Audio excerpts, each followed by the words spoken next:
With growing tensions in North Korea, one world-renowned photographer was able to capture life behind the scenes during a recent 10-day trip. Joining us right now is fine art photographer David Yarrow, a friend of the program who's been with us before. And David, it is great to see you. It's good to be here. Back in one piece from North Korea, wow. You've previously focused on taking pictures of endangered wildlife. Why did you decide to go to North Korea? I think one of the keys for a photographer is relevance. And whilst conservation is a very relevant topic right now, and the concern that we've been poor tenants of this planet, I don't know whether pictures of giraffes and elephants and lions really hit the top bar in relevance. So I wanted to go into North Korea. It's very topical. I knew how I could get access. I thought it was a measured risk. I knew I'd be safe.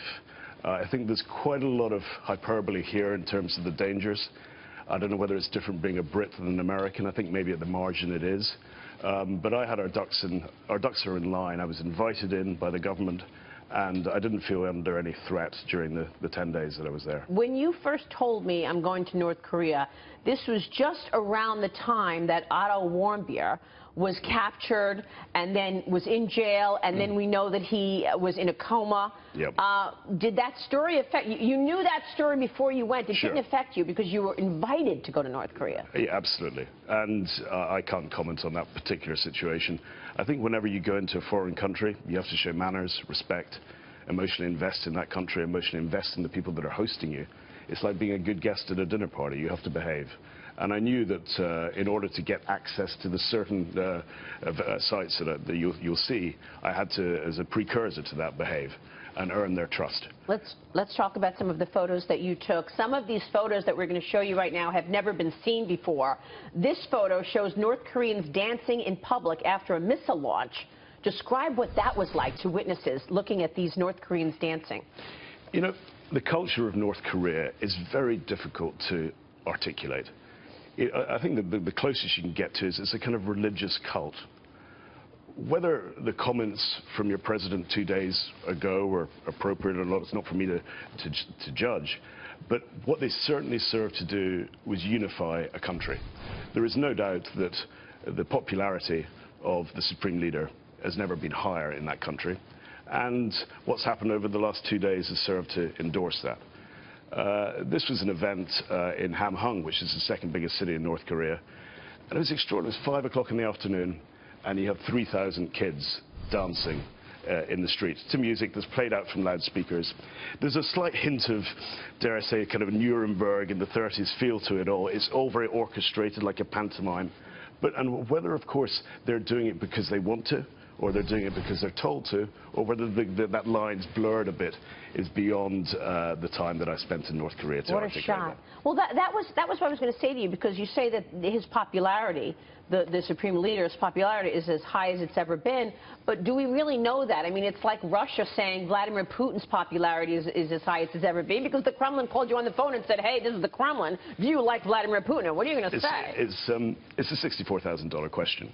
And of course, if I go in there as an invited guest, I'm going to be very careful I don't come out as a puppet to the propaganda, to fake news. So I was determined to travel as far away from Pyongyang as possible, in a very rural community. So a lot of North Korea is very sparsely populated. So the further you got away, the more likely you were going to see things that were spontaneous. And different. So this is one photo of working life in North Korea. Tell me about this.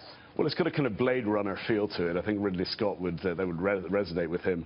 That's one of the biggest steel factories in North Korea.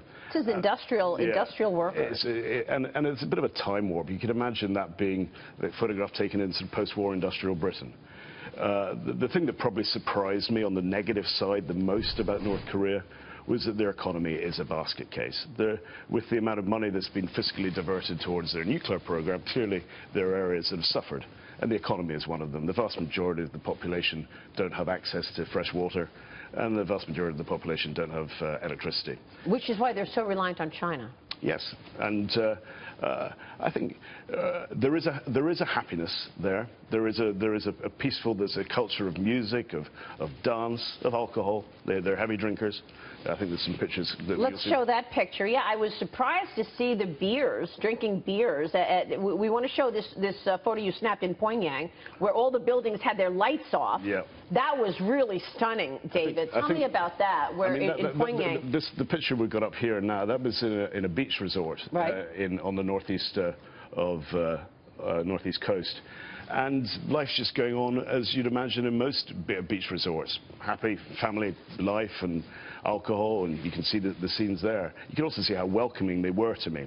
I think this is totally different than what we hear about North Korea, by the way. Yeah, I mean, you don't want to, there's certain things that I took away from it. You don't want to play them at table tennis. They will thrash most people at table tennis. Their under-23 football side just won a big tournament in Norway. There's a good sports culture there. But you can see the tension points. My whole idea was that there was an arbitrage between what they thought was normal and what I thought was thoroughly abnormal. And that hints at a manufactured society. The other thing that maybe people, I've heard very little commentary about this over the last 24 hours.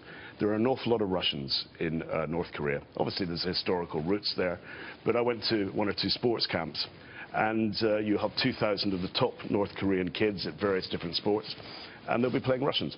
And the Russian families have come over for their holidays. They're staying at very nice facilities.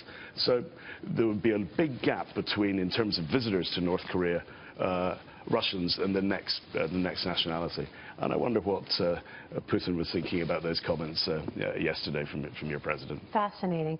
Well, there's a feeling that the people on the ground still think they're at war. I mean, what did you feel in terms of the sentiment on the ground from the people?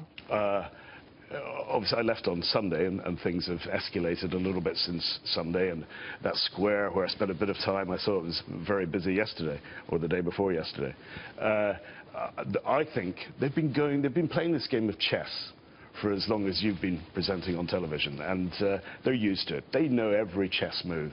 There's a word, they're not individualistic. There is an Italian word, I think it's communitaristic. They're like ants. They do what everyone else is doing. And I don't imagine tonight they're drinking any less beer, they're having less fun on the beach.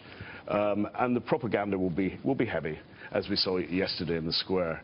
I just think there's a sense of deja vu here. Who knows, but I can't sense that this is going to escalate much further. And Japan, you were talking about Japan earlier on, their thoughts are very important, the Chinese thoughts are very important, Russian thoughts are important, and South Korea's thoughts are important. I would imagine when I go back there, which I hope I will in the winter, when I think when it's cold, I think you'll see even starker how tough the economy is. And there'll be great potential for imagery there. I think we'll be in the same situation as we are now. So you want to go back? I want to go back. I think there's nothing, it is topical, it's very relevant, and I think you have a responsibility as a photographer to inform people, and I think some of the imagery I took last week will surprise people in terms of maybe not being as big a kind of loony bin as people think. Incredible pictures, David. Thanks very much for bringing them to us first. We appreciate it.